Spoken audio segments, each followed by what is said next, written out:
Hello students.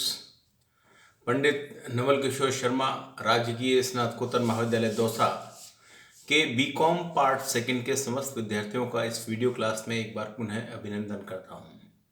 विद्यार्थियों, पिछले video में अपन निर्णयन चैप्टर के संदर्भ में कुछ बातों का अध्ययन कर रहे थे और पिछले दो वीडियोस में मैंने आपको निर्णयन के दो इम्पॉर्टेंट बातों पे ध्यान दिलाया था, जिसमें पहला था निर्णय की प्रक्रिया क्या है, what is the procedure of decision making, what are the steps in decision making.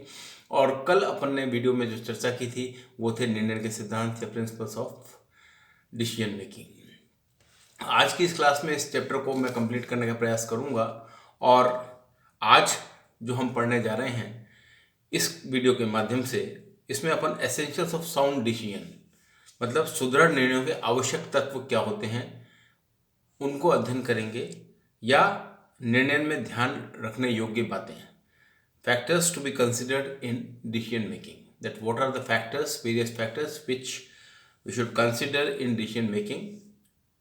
निर्णय में ध्यान रखने योग्य बातें अथवा अच्छे निर्णयों के आवश्यक तत्व, essential elements of sound decision. तो विद्यार्थियों, जैसा कि आपको मालूम ही है कि इस चैप्टर में अपन ने पढ़ा कि प्रबंधक का जो प्रमुख कार्य होता है वो निर्णय करना होता है। कोई भी प्रबंधक हो, किसी भी लेवल पर काम करने वाला प्रबंधक हो, चाहे उच्च स्तर का प्रबंधक हो, चाहे एकदम लोअर लेवल का प्रबंधक हो या मिडिल लेवल का प्रबंधक हो, सभी का कार्य निर्णय लेने का होता है और सभी को निर्णय करना पड़ता है। प्रबंधक दिन प्रतिदिन निर्णय करते हैं। ये निर्णय तभी प्रभावकारी हो सकते हैं जबकि उनमें कुछ आवश्यक बातों का ध्यान रखा जाए, क्योंकि निर्णय अगर लेते हैं और वो प्रभावकारी नहीं है तो उसका कोई औचित्य नहीं है। तो ये निर्णय जब भी प्रभावकारी भी हो सकते हैं जबकि कुछ विशेष बातों का उनमें ध्यान रखा गया हो। प्रबंधकों को सामान्यतः निर्णय लेते समय कुछ बातों का ध्यान रखना चाहिए। उनमें से प्रमुख जो हैं मैं आपको यहाँ बता देता हूँ। पहला है अधिकारों के अंतर्गत।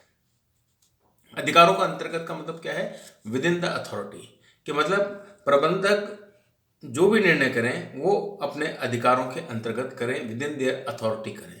अच्छे एवं प्रभावकारी निर्णय के लिए सर्वप्रथम आवश्यक बात यह है कि निर्णय अधिकारों की सीमा के अंतर्गत ही किए जाने चाहिए। निर्णय जब भी अच्छा माना जाएगा, जब भी प्रभावकारी माना जाएगा, जबकि निर्णय अपने अधिकारों की सीमा के भीतर रहकर किया जाएगा।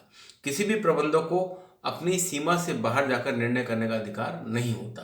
कुल मिलाकर कहने का मतलब यह है कि निर्णय जब भी प्रभावकारी होगा, जब भी अच्छा माना जाएगा, जबकि निर्णय प्रबंधक द्वारा अपनी अधिकारों की सीमा के भीतर रहकर किया जाए, with in the limits of his rights किया जाए। क्योंकि प्रत्येक प्रबंधक की अपनी अधिकारों की एक सीमा होती है और उसको उस सीमा को ध्यान में रखकर ही निर्णय करना चाहिए। उसे कभी भी अपनी इस सीमा का उल्लंघन नहीं करना चाहिए, अन्यथा निर्णय की प्रभावशीलता कम हो जाती है। तो पहली हम बात कह सकते हैं कि निर्णय अगर प्रभावशाली आप बनाना चाहते हैं उसको, तो ध्यान रखना चाहिए कि जो भी निर्णय लिया जाए वो अधिकारों की सीमा के भीतर रहकर किया जाए। दूसरा है निर्णय अधिकारों का प्रत्यायोजन, delegation of authority for decision making. मतलब डेलीगेशन या प्रत्यायोजन का मतलब ये है कि निर्णय तभी प्रभावकारी हो सकता है जबकि उच्च प्रबंधक अपने अधीनस्थों को निर्णय के अधिकार का प्रत्यायोजन कर दे। इससे यथासंभव संबंधित व्यक्ति द्वारा आवश्यक निर्णय लिए जा सकेंगे। अधिकारों के प्रत्यायोजन का मतलब ये है कि निर्णय लेने का अधिकार वैसे तो उच्च प्रबंधकों का होता है, लेकिन कई बार ऐसी स्थितियां होती कि मध्य स्तरीय प्रबंधक या निम्न स्तरीय प्रबंधकों को भी निर्णय करने पड़ते हैं। तो उनको अधिकारों का प्रत्यायोजन कर देना चाहिए ताकि उनके द्वारा यथासमय और यथास्थान संबंधित व्यक्ति द्वारा निर्णय लिया जा सके। जैसे मान लीजिए संस्था के उच्च प्रबंधकों द्वारा निर्णय लेना है तो वो अपना निर्णय कर लेंगे, लेकिन मान लीजिए संस्था के ब्रांच ऑफिस में किसी ब्रांच मैनेजर को कोई निर्णय करना है तो ये निर्णय देने का अधिकार उस पर छोड़ देना चाहिए, अधिकारों को प्रत्यायोजन कर देना चाहिए ताकि जो ब्रांच मैनेजर है वो निर्णय कर सके। वो निर्णय करेगा तो वो निर्णय शीघ्र होगा और यथासमय निर्णय होगा। तो निर्णय जब भी प्रभावशाली भी होगा जबकि निर्णय को या निर्णय के लिए हम कह सकते हैं कि अधिकारों का प्रत्यायोजन ऊपर के प्रबंधकों द्वारा किया जाए। तीसरा है पर्पसफुल या उद्देश्यात्मक। अब अच्छे निर्णय जो होते हैं उनके बारे में कहा जाता है कि वे सदैव उद्देश्यात्मक होते हैं, वो पर्पसफुल होते हैं। कोई भी निर्णय जो अच्छा है वो कोई ना कोई पर्पस उसका होता है, पर्पसफुल होता है। अतः निर्णय से पूर्व ही निर्णय के उद्देश्य निर्धारित कर देने चाहिए। मतलब आप निर्णय लें उसके पहले ही निर्णय लेने का उद्देश्य तय कर देना चाहिए कि आप जो निर्णय लेने जा रहे हैं उस निर्णय का क्या उद्देश्य है। संस्था के प्रत्येक प्रबंधक तथा प्रत्येक विभाग द्वारा लिए जाने वाले जो निर्णय हैं वो संस्था के उद्देश्यों से मेल खाने चाहिए। मतलब संस्था के प्रत्येक प्रबंधक या विभाग द्वारा लिए जाने वाले निर्णय के जो उद्देश्य हैं वे संस्था के उद्देश्यों से मेल खाने चाहिए। प्रत्येक निर्णय का उद्देश्य संस्था की सामान्य उन्नति में योगदान देना होना चाहिए। मतलब प्रत्येक निर्णय, जो भी निर्णय प्रबंधकों द्वारा किया जाएगा उसका उद्देश्य संस्था की सामान्य प्रगति में या संस्था की सामान्य उन्नति में योगदान देने वाला होना चाहिए। तो ये उद्देश्यात्मक हुआ। कहने का मतलब ये है कि प्रत्येक निर्णय का कोई ना कोई उद्देश्य होता है, कोई ना कोई पर्पस होता है। तो संस्था के प्रबंधक या विभाग द्वारा जो निर्णय लिया जाए उस निर्णय का उद्देश्य संस्था के निर्णय के उद्देश्यों से मेल खाना चाहिए और निर्णय का उद्देश्य कोई भी हो चाहे सामान्य उन्नति में योगदान देने वाला होना चाहिए। तो तीसरा हुआ पर्पसफुल या उद्देश्यात्मक। चौथा है मितव्ययी या इकोनॉमिकल।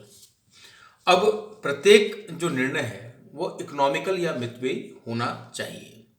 कई निर्णय बहुत अच्छे हो सकते हैं किंतु यदि संस्था उन निर्णयों की लागत के भार को नहीं उठा सकती तो वे निर्णय उस संस्था के लिए उपयोगी नहीं हो सकते। मतलब कहने का मतलब ये है कि कई निर्णय जो है बहुत अच्छे होते हैं लेकिन चूंकि वो महंगे होते हैं या उन निर्णयों की लागत की जो भार है वो संस्था नहीं उठा सकती तो ऐसे निर्णय फिर संस्था के लिए उपयोगी नहीं हो सकते। अतः निर्णयों का मितव्ययी होना भी आवश्यक होता है। मतलब निर्णय फिर इकोनॉमिकल होने चाहिए। जैसे यदि मान लीजिए किसी संस्था को कोई पैसा बाहरी संस्थाओं से प्राप्त करना है या संस्था को पूंजी प्राप्त करनी है तो पूंजी प्राप्त करने के लिए संस्था के पास कई साधन हो सकते हैं, रिसोर्सेज होते हैं। जैसे अंश पूंजी प्राप्त कर सकती है, ऋण पूंजी प्राप्त कर सकती है, सार्वजनिक जमाओं के रूप में, पब्लिक डिपॉजिट्स के रूप में पैसा प्राप्त किया सकता है, या हम कह सकते हैं कि विशिष्ट वित्तीय संस्थाओं से पैसा प्राप्त किया सकता है। तो इनमें से निर्णय करते समय ये ध्यान रखना पड़ेगा कि चाहे आप किसी के भी पक्ष में निर्णय करें लेकिन वो निर्णय ऐसा हो जो कि इकोनॉमिकल हो। अगर आप पैसा प्राप्त करना चाहते हैं और आपने किसी ऐसे निर्णय को लिया जिससे कि पैसा प्राप्त करने की लागत बहुत ज़्यादा आ रही है तो वो निर्णय अच्छा होते हुए भी इकोनॉमिकल नहीं होगा तो अच्छा नहीं माना जाएगा। तो निर्णय की चौथी अच्छे निर्णय की हम कह सकते हैं आवश्यक तत्व मितव्ययता भी है कि निर्णय करते समय मितव्ययता को भी ध्यान में रखना चाहिए ताकि संस्था जो लिए गए निर्णय है उसकी लागत के भार को आसानी से वहन कर सके। नेक्स्ट है स्वीकृति योग्य या एक्सेप्टेबल। अब निर्णय तभी अच्छा कहा जा सकता है जबकि उसे क्रियान्वित करने वाले व्यक्तियों की स्वीकृति प्राप्त हो। मतलब निर्णय तो आप कर देंगे लेकिन अल्टीमेटली निर्णय का जो क्रियान्वयन है, डिसीजन जो आपने लिया उसको जो क्रियान्वित या इम्प्लीमेंट करने की बात आती है तो जिन व्यक्तियों पर उस निर्णय को क्रियान्वित करने का भार है अल्टीमेटली वो निर्णय उन व्यक्तियों द्वारा स्वीकार योग्य होने चाहिए। यदि किसी निर्णय को क्रियान्वित करने के लिए संबंधित व्यक्तियों का आवश्यक सहयोग प्राप्त न हो सके तो वह निर्णय अच्छा नहीं कहलाएगा। मतलब आप निर्णय को क्रियान्वित करना चाहते हैं लेकिन जिन व्यक्तियों को निर्णय क्रियान्वित करना है, जिन व्यक्तियों के कंधों पर ये भार है निर्णय को क्रियान्वित करने का, यदि उन व्यक्तियों की स्वीकृति उस निर्णय के संदर्भ में प्राप्त न हो तो उस निर्णय को क्रियान्वित नहीं किया जाएगा और ये निर्णय फिर अच्छा नहीं कहलाया जा सकता। अतः प्रत्येक निर्णय सामान्यतः संबंधित पक्षकारों की स्वीकृति प्राप्त करने के उपरांत ही करना चाहिए। मतलब निर्णय से जो प्रभावित पक्षकार हैं, जितने भी पक्षकार हों, उन सबकी स्वीकृति प्राप्त करने के बाद ही निर्णय को करना चाहिए। निर्णय ऐसा होना चाहिए जो सभी पक्षकारों की स्वीकृति के योग्य हो। अगर वो निर्णय स्वीकृति योग्य है तो ऐसी स्थिति में उस निर्णय को क्रियान्वित करना भी बहुत आसान हो जाएगा। छठा है व्यवहारिक या प्रैक्टिकल। ये आप अच्छी तरह समझते हैं कि जो भी निर्णय लिया जाए वो निर्णय व्यवहारिक होना चाहिए, प्रैक्टिकल होना चाहिए, जिसको कि आसानी से इम्प्लीमेंट किया सके, क्रियान्वित किया जा सके। अब कुछ निर्णय इस प्रकार के होते हैं जो सैद्धांतिक दृष्टिकोण से, थियोरेटिकली या तकनीकी दृष्टिकोण से, टेक्निकली तो बहुत साउंड होते हैं, किंतु व्यवहारिक रूप से उनको क्रियान्वित करना कठिन होता है। मतलब आप टेक्निकली साउंड डिसीजन ले सकते हैं, थियोरेटिकली साउंड डिसीजन ले सकते हैं, लेकिन ऐसे अच्छे डिसीजन जो तकनीकी और सैद्धांतिक रूप से अच्छे हैं, लेकिन हो सकता है कि व्यवहारिक रूप से उनको क्रियान्वित करने में कठिनाई उत्पन्न हो। ऐसे निर्णयों की श्रेष्ठता का लाभ नहीं मिलता। ऐसे निर्णय चाहे कितने भी श्रेष्ठ हों, तकनीकी रूप से चाहे सैद्धांतिक रूप से, लेकिन अगर ऐसे निर्णय व्यवहारिक नहीं है या जिनको क्रियान्वित नहीं किया जा सकता है तो ऐसे निर्णय की कोई श्रेष्ठता की फिर बात नहीं रह जाती है। अतः निर्णय को व्यवहारिक होना, प्रैक्टिकल होना बहुत जरूरी है। प्रत्येक निर्णय लेने से पूर्व उसके व्यवहारिक पक्ष पर पूर्ण विचार करना चाहिए। मतलब जब भी निर्णय किया जाए और जिस भी व्यक्ति के द्वारा निर्णय किया जाए उसको इस बात का अवश्य ध्यान रखना चाहिए कि वो निर्णय व्यवहारिक हो, प्रैक्टिकल हो, जिसको कि आसानी से इम्प्लीमेंट किया जा सके। अगर निर्णय को इम्प्लीमेंट नहीं किया जा सकता तो वो निर्णय फिर कितना भी अच्छा क्यों ना हो, वो संस्था के लिए अच्छा नहीं रह पाएगा।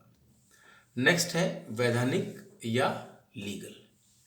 अब अच्छे निर्णय तभी अच्छे एवं क्रियान्वित करने योग्य होते हैं जबकि वे वैधानिक सीमाओं के अंतर्गत लिए जाते हों। मतलब निर्णयों के लिए एक प्रॉब्लम क्या आती है कि आपका निर्णय हो सकता है कि सैद्धांतिक तौर पर, तकनीकी तौर पर या व्यवहारिक तौर पर भी अच्छा निर्णय हो, लेकिन यदि वो निर्णय वैधानिकता के स्तर पर ठीक नहीं है, लीगल निर्णय नहीं है, तो वो निर्णय ठीक नहीं माना जाएगा। तो इसीलिए कहा गया है कि निर्णय में ध्यान देने योग्य बातों में आपको वैधानिकता का भी ध्यान रखना चाहिए, लीगल एस्पेक्ट का भी ध्यान रखना चाहिए। तो जो बड़ी बड़ी संस्थाएं होती हैं उन सब में अपने अपने लीगल डिपार्टमेंट्स भी होते हैं, जो लीगल डिपार्टमेंट्स आपको कानूनी सलाह प्रदान करते हैं। तो अच्छे निर्णय तभी अच्छे और क्रियान्वित करने योग्य होते हैं जबकि वे वैधानिक सीमाओं के अंतर्गत आते हों। कानूनी सीमा का उल्लंघन करने वाले निर्णयों को क्रियान्वित करना असंभव होता है। मतलब अगर आपने कोई ऐसा निर्णय ले लिया जो कि कानूनी सीमाओं के बाहर जाकर है तो उनको फिर क्रियान्वित करना असंभव होता है। अतः प्रत्येक प्रबंधक को निर्णय लेते समय वैधानिक पहलुओं को भी ध्यान में रखना चाहिए, क्योंकि कोई निर्णय ऐसा जो कि अवैधानिक निर्णय आपने कर दिया तो उसको कोई भी जाकर कोर्ट में चैलेंज कर सकता है और निर्णय को पलटवा सकता है। तो निर्णय करते समय ये बहुत ध्यान रखने योग्य बात है कि निर्णय में वैधानिकता को भी ध्यान में रखा जाए, कानूनी पहलुओं पर आवश्यक रूप से चर्चा करके और विस्तार से चर्चा करके निर्णय किया जा सके ताकि निर्णय को ईजिली क्रियान्वित किया जा सके। अगर कानूनी पहलू पर ध्यान दिए बगैर कोई निर्णय किया जाता है तो भविष्य में कानूनी अड़चनें पैदा हो सकती हैं जो कि संस्था के लिए ठीक नहीं मानी जा सकती। तो निर्णय में ध्यान रखने योग्य जो बातें हैं उसमें वैधानिकता भी एक इम्पॉर्टेंट फैक्टर के रूप में माना जाता है। नेक्स्ट है पूर्ण एवं व्यापक, कंप्लीट एवं कॉम्प्रिहेंसिव। अब कंप्लीट और कॉम्प्रिहेंसिव का मतलब क्या है कि अच्छे निर्णय में पूर्णता एवं व्यापकता का गुण भी होता है। मतलब जो भी अच्छा डिसीजन कहलाता है उसमें पूर्णता एवं व्यापकता का गुण भी होता है। अतः प्रत्येक निर्णय पूर्ण एवं व्यापक होना चाहिए। इसलिए प्रत्येक जो भी निर्णय लिया जाए वो कैसा हो, पूर्ण हो, कंप्लीट हो और व्यापक हो, कॉम्प्रिहेंसिव हो। इस हेतु प्रत्येक निर्णय लेते समय उन सभी तत्वों को ध्यान में रखना चाहिए जो उस निर्णय को प्रभावित कर सकते हैं। मतलब निर्णय जो है पूर्ण और व्यापक हो, कॉम्प्रिहेंसिव और कंप्लीट हो, इसलिए उन सभी तत्वों को ध्यान में रखना चाहिए निर्णय लेते समय जो उस निर्णय को प्रभावित कर सकते हैं। इसके अतिरिक्त निर्णय करते समय निर्णय के संभावित प्रभावों को भी ध्यान में रखना चाहिए। नेक्स्ट है समाजोन्मुख, सोशल ओरिएंटेशन। अच्छे निर्णय के लिए आवश्यक है कि वे समाजोन्मुख हों। निर्णयों में सामाजिक संवेदनशीलता होनी चाहिए। प्रत्येक निर्णय से समाज के हितों की पूर्ति में योगदान मिलना चाहिए। इतना ही नहीं, किसी भी निर्णय में समाज के हितों की अनदेखी नहीं करनी चाहिए। मतलब यह है कि निर्णय समाज के फायदे के लिए होने चाहिए। समाज की अनदेखी कर कर आप कोई भी निर्णय नहीं कर सकते हैं। अगर समाज को अनदेखा कर कर आप कोई निर्णय करेंगे तो वो निर्णय अच्छा नहीं माना जाएगा। खासतौर से व्यवसाय में क्या होता है कि हम जब व्यवसाय करते हैं तो समाज के साधनों का उपयोग करते हैं। हम व्यवसायी जो है वो भी समाज का ही एक अंग है, समाज के भीतर रहकर ही व्यवसाय करता है और समाज के साधनों का उपयोग करते हुए लाभ कमाता है। तो व्यवसायी का भी ये फर्ज बनता है कि जो भी निर्णय उसके द्वारा किया जाए वो समाज को ध्यान में रखकर किया जाए। उसके द्वारा लिए गए निर्णय से समाज के हितों के ऊपर कोई विपरीत प्रभाव नहीं पड़ना चाहिए, ऐसा निर्णय होना चाहिए। नेक्स्ट है नैतिकता या एथिकल। निर्णय किसी भी निर्णय को तभी अच्छा कहा जा सकता है जबकि वो नैतिक मूल्यों पर भी खरा उतरे, मतलब निर्णय एथिकल हो। अतः प्रत्येक निर्णय नीति शास्त्रीय मूल्यों के अनुरूप होना चाहिए। मतलब निर्णय जो है वो एथिकल होना चाहिए, नीति शास्त्रीय निर्णयों के अनुरूप होना चाहिए। अनीति शास्त्रीय निर्णय किसी भी आधार पर अच्छा नहीं माना जाता है। तो अनीति शास्त्रीय निर्णय लेते हैं या अनएथिकल आप कोई निर्णय लेते हैं तो वो अच्छा नहीं माना जाता है।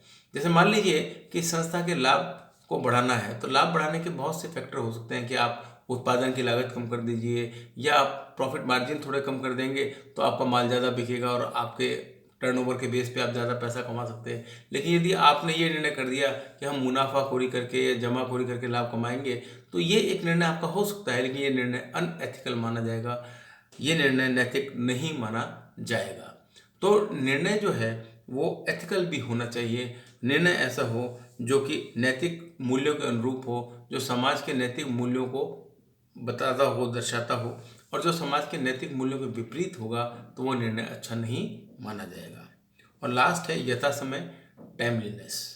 निर्णय की सफलता तथा विफलता में समय का बहुत महत्वपूर्ण है। मतलब समय जो है, टाइम जो है, इट इज़ वेरी इंपॉर्टेंट। किसी भी डिसीजन की सफलता और विफलता में निर्णय की टाइम का बड़ा इंपॉर्टेंस है, समय का बड़ा इंपॉर्टेंस है। सही समय पर लिए गए निर्णय, क्रियान्वित किए गए निर्णय अच्छे सिद्ध हो सकते हैं। सही समय पर आप निर्णय लेते हैं और सही समय पर यदि उन निर्णयों का क्रियान्वयन कर देते हैं तो वो निर्णय बहुत अच्छे सिद्ध हो सकते हैं। अतः निर्णय जो है वो यथा समय लिए जाने चाहिए। यहाँ यह भी नहीं भूलना चाहिए कि शीघ्र निर्णय का भी महत्व होता है। मतलब इम्पोर्टेंट बात क्या है कि शीघ्र निर्णय का भी अपना एक महत्व होता है, किंतु निर्णयों में जल्दबाजी करने का कोई महत्व नहीं होता। मतलब शीघ्र करने का तो महत्व है कि निर्णय आप शीघ्रता से लें, लेकिन शीघ्रता के कारण निर्णय जल्दबाजी में नहीं करना चाहिए। जल्दबाजी का कोई महत्व नहीं होता है। अतः निर्णय यथा समय एवं शीघ्र लेने चाहिए, किंतु अनावश्यक जल्दबाजी नहीं करनी चाहिए। और समय का तो जहाँ तक सवाल है, कल अपन समय के सिद्धांत के बारे में भी चर्चा कर रहे थे, तो मैंने आपको बताया था कि निर्णय जो है वो ऐसा हो जो समय पर लिया जाए, क्योंकि कई बार व्यावसायिक अवसर या सुअवसर हाथ आते हैं, लेकिन अगर आपने सही समय पर सही निर्णय नहीं किया तो वो अवसर हाथ से चले जाते हैं। तो ये समय जो फैक्टर है ये बहुत इम्पॉर्टेंट है किसी भी डिसीजन में। तो समय को ध्यान में रखते हुए यथाशीघ्र निर्णय लिए जाएं, लेकिन यथाशीघ्र का मतलब ये है कि जल्दी से जल्दी निर्णय हो, लेकिन जल्दबाजी में निर्णय न लिए जाए, क्योंकि जल्दबाजी में लिया गया निर्णय हेस्टी डिसीजन कहलाता है और वो निर्णय सफलता दिला भी सकता है और असफलता का भी सामना करा सकता है। तो विद्यार्थियों, ये कुछ पॉइंट्स मैंने आपको आज बताए जो कि निर्णय में ध्यान रखने योग्य बातें हैं। What are the factors to be considered in decision making, या एसेंशियल्स ऑफ साउंड डिसीजन, अच्छे निर्णयों के आवश्यक तत्व। तो मैं एक बार आपकी सुविधा के लिए रिपीट कर दूं कि अच्छे निर्णयों में के आवश्यक तत्वों सबसे पहला आता है अधिकारों के अंतर्गत होने चाहिए, विद इन द अथॉरिटी। दूसरा, निर्णय अधिकारों का प्रत्यायोजन, delegation of authority for decision making. तीसरा, उद्देश्यात्मक, पर्पसफुल। चौथा, मितव्ययी, इकोनॉमिकल। पांचवा, स्वीकृति योग, एक्सेप्टेबल। छठा, व्यवहारिक, प्रैक्टिकल। सातवां, वैधानिक, लीगल। आठवां, पूर्ण एवं व्यापक, कंप्लीट एंड कॉम्प्रिहेंसिव। नवा, समाजोन्मुख, सोशल ओरिएंटेशन। 10वां, एथिकल, नैतिक। और 11वां, यथा समय, टाइमलीनेस। तो विद्यार्थियों, ये कुछ पॉइंट्स थे जो मैंने आपको बताए। तो ये चैप्टर अपना आज निर्णयन का कंप्लीट हुआ, जिसमें कि अपन ने निर्णयन के संदर्भ में बहुत सी बातों को जाना कि निर्णयन क्या है, डिसीजन मेकिंग क्या है, उसकी क्या विशेषता है, उसके क्या प्रकृति है, डिसीजन मेकिंग कितने प्रकार की डिसीजंस होते हैं, डिसीजन की क्या प्रोसेस है, डिसीजन मेकिंग की क्या प्रोसेस है, स्टेप्स क्या क्या है, चरण क्या क्या है। अपन ने निर्णय के सिद्धांतों की भी चर्चा की और आज अपन ने साउंड डिसीजन मेकिंग के कुछ तत्वों को जाना। उम्मीद करता हूँ कि आपको ये सब आसानी से समझ में आ गए होंगे। अब अपन नेक्स्ट वीडियो में किसी अन्य टॉपिक पर चर्चा करेंगे। ये निर्णय का टॉपिक काफ़ी बड़ा था और इसमें बहुत सी बातें थी जो मुझे आपको बतानी थी। तो मैंने करीब करीब इस टॉपिक में जितने भी इम्पॉर्टेंट पॉइंट्स थे सभी को सम्मिलित कर लिया है, सभी को समराइज रूप में आपको बता दिया है। और जैसा कि मैंने पहले कहा कि निर्णय जो है ये प्रबंधक का प्रमुख कार्य है और प्रमुख कार्य होने के कारण से इसमें भी एक सवाल 20 नंबर का अवश्य आपके बनता है। तो वो सवाल आमतौर पर निर्णय के प्रोसेस का हो सकता है, निर्णय के प्रकार का हो सकता है, निर्णय के सिद्धांतों पर आ सकता है, या अच्छे निर्णय के जो प्रमुख बातें हैं उनके ऊपर हो सकता है। तो ये सब बातें मैं आपको बता चुका हूँ और उम्मीद करता हूँ कि आप इस चैप्टर को ध्यान से पढ़ेंगे और कोई भी डिफिकल्टी आपको आए तो आप मुझे फ़ोन करके बता देंगे। इसी के साथ इस वीडियो को मैं यहीं समाप्त करता हूँ। धन्यवाद।